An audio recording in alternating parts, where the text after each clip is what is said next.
Hello साथियों, good morning to all of you. मैं शशिधर चौधरी आपके अपने चैनल शशि एग्री एकेडमी में आप सभी का हार्दिक स्वागत करता हूं।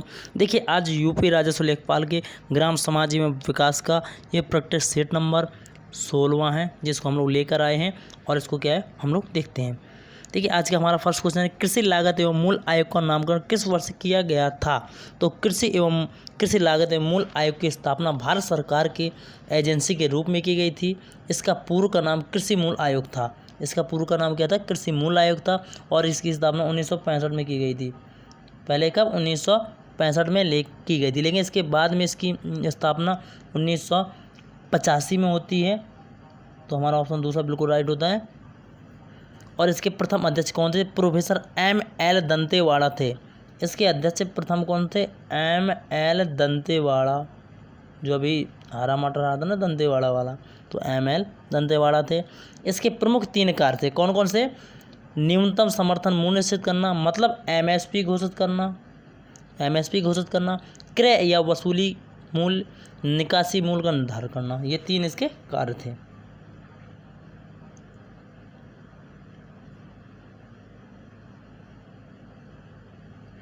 निम्न में सत्य है, आपको ये बताना है इसमें कौन सा सत्य है। अंगूर अनुसंधान केंद्र कानपुर में है या नहीं? तो देखिए, अंगूर अनुसंधान केंद्र हमारा पुणे में है। ये कहाँ पर है? पुणे में है। ठीक। दलहन अनुसंधान केंद्र हमारा कानपुर में है। ये हमारा कौन है?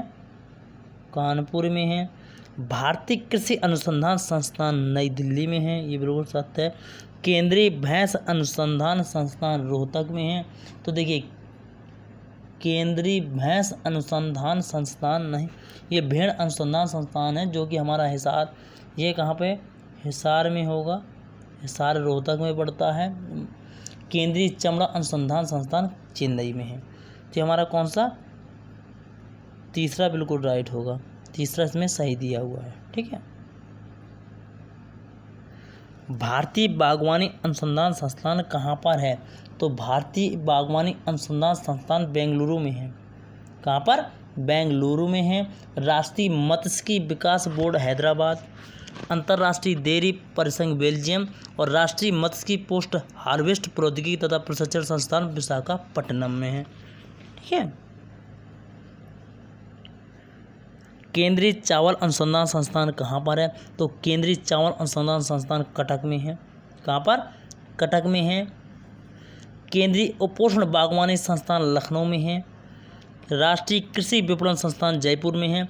भारतीय मशरूम शोध संस्थान सोलन में है। केंद्रीय चमड़ा अनुसंधान संस्थान चेन्नई में है। करछना ताप विद्युत गृह कहाँ पर स्थापित किया गया है? तो करछना ताप विद्युत गृह इलाहाबाद के करछना तहसील के देवरी नामक स्थान पर JP समूह द्वारा स्थापित किया गया है। ठीक है। धान का प्रसिद्ध खैरा रोग का क्या कारण है? तो ये क्या? जिंक जस्ता की कमी के कारण होता है। ठीक।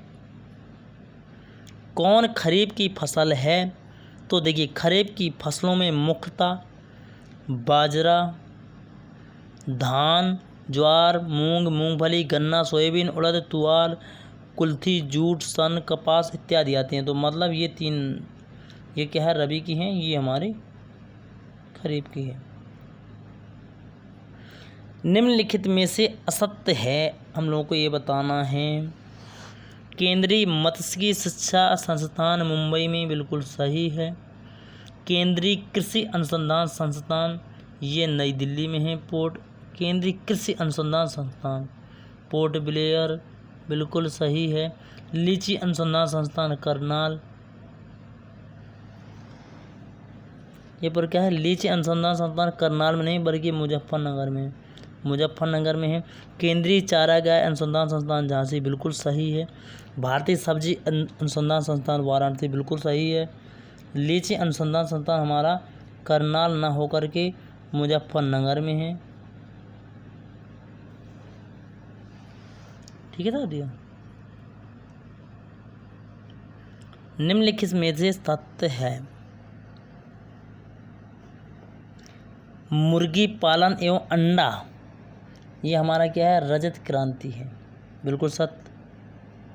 कृष्ण क्रांति पेट्रोलियम पदार्थों का उत्पादन को बोलते हैं, जिसको हम लोग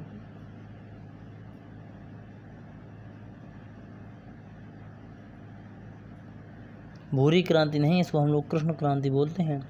और फलोत्पादन को हम लोग, जो फल के उत्पादन होते हैं, पोमोकल्चर वगैरह बोलते हैं। ठीक है।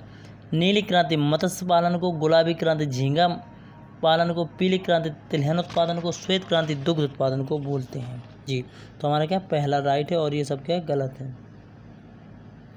1 एकड़ में कितने वर्ग गज होते हैं? तो 1 एकड़ में 48 × 48 40 वर्ग गज होते हैं।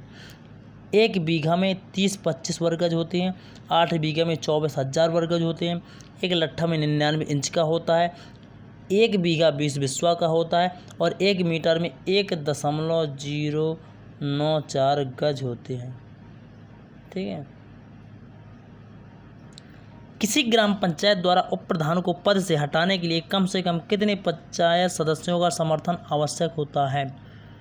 तो 2/3 क्या 2/3 पंचायत सदस्यों का समर्थन आवश्यक होता है। पशुपालन विभाग का निर्माण उत्तर प्रदेश में किस वर्ष हुआ था? तो ये 1944 में हुआ था। कब? 1944 में हुआ था। हरित क्रांति के दौरान किस खाद्यान्न के उत्पादन में सर्वाधिक वृद्धि हुई है? तो ये हमारे गेहूं के उत्पादन में सबसे ज़्यादा वृद्धि हुई है। 3 गुना तक वृद्धि हुई है। पकने पर टमाटर का रंग किसकी उपस्थिति के कारण लाल हो जाता है? तो देखिए, ये हमारा टमाटर का हरा रंग है, जो क्लोरोफिल के कारण होता है। और जब ये हरे से लाल बनता है तो ये लाइकोपीन के कारण लाल हो जाता है। ठीक है साथियों। पशुपालन विभाग से मत्स्य विभाग कब अलग हुआ? तो देखिए, पशुपालन विभाग से मत्स्य विभाग 1964 में अलग हुआ। भूमि पर ग्राम समुदाय का संयुक्त स्वामित्व किस व्यवस्था में होता है या होता था? तो देखिए, ये हमारे महलवाड़ी जो एक प्रथा थी उसमें होता था। ये क्या है? महलवाड़ी प्रथा है। विलियम बेंटिक के कार्यकाल के समय आगरा व अवध में महलवाड़ी व्यवस्था की शुरुआत की गई थी। कुछ समय बाद इसे मध्य प्रदेश व पंजाब में भी लागू किया गया था। इस व्यवस्था के अंतर्गत भूमि पर ग्राम समुदाय का संयुक्त स्वामित्व होता था। ठीक है। मानचित्र पर प्रदर्शित करने के लिए किसे वृत्त बनाकर उनके बीच में 2 समांतर रेखाएं बनाकर अंकित करते हैं? तो ये नहर को हम लोग क्या है, नहर को ऐसे अंकित करते हैं।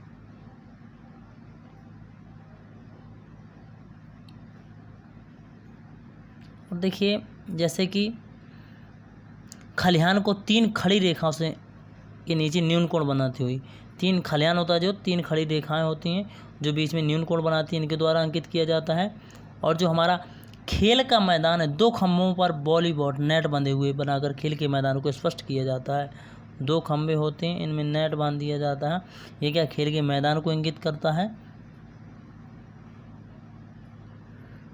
देश में सामुदायिक विकास योजना को प्रारंभ करने का मार्ग किस योजना के पश्चात प्रारंभ हुआ? तो ये हमारा इटावा अग्रगामी योजना, इटावा अग्रगामी योजना है जो उसके द्वारा। इसकी शुरुआत 1948 में अल्बर्ट मेयर उत्तर प्रदेश के जिला इटावा के जो महेवा ग्राम है को केंद्र मानकर उसके आसपास के 64 गांवों को चुना गया था।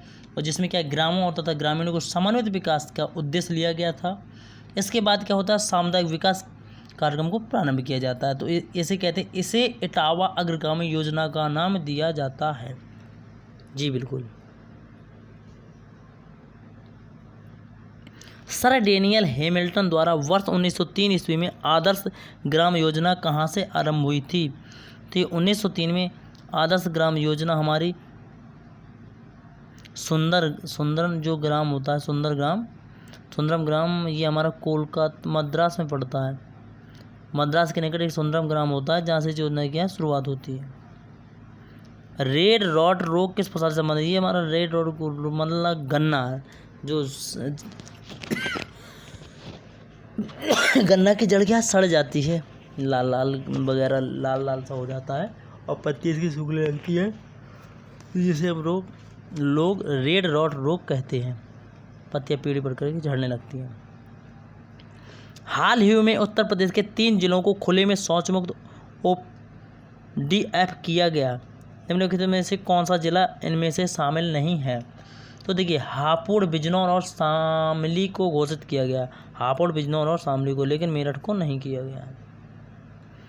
उत्तर प्रदेश बीज विकास निगम की स्थापना कब की गई? तो उत्तर प्रदेश बीज विकास निगम की स्थापना 2002 में की गई। कब? 2002 में की गई।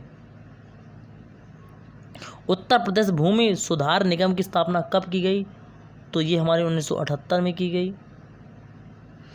यमुना एक्सप्रेसवे पर कितने वर्षों की टोल टैक्स वसूली का अधिकार दिया गया? 36 वर्ष। कितना? 36 वर्षों तक। देखिए, यमुना एक्सप्रेसवे को 9 अगस्त 2012 को आम जनता के लिए खोला गया और इसकी लागत 12,839 करोड़ है। कितनी है? 12,839 करोड़ रुपए है। यह एक्सप्रेसवे गौतम बुद्ध नगर, अलीगढ़, मथुरा व आगरा जिलों से होकर गुजरता है।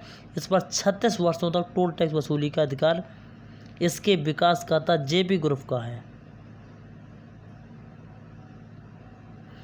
निम्नलिखित में शैल तंत्रों में से कौन भारत में कोयले क्षेत्रों का प्रमुख क्षेत्र है?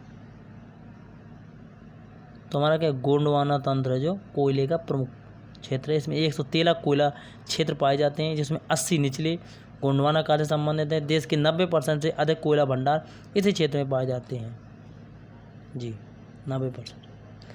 तो आप हमारे वीडियो को ज़्यादा से ज़्यादा वॉच कीजिए और शेयर कीजिए और हमारे चैनल को ज़रूर सब्सक्राइब कीजिए।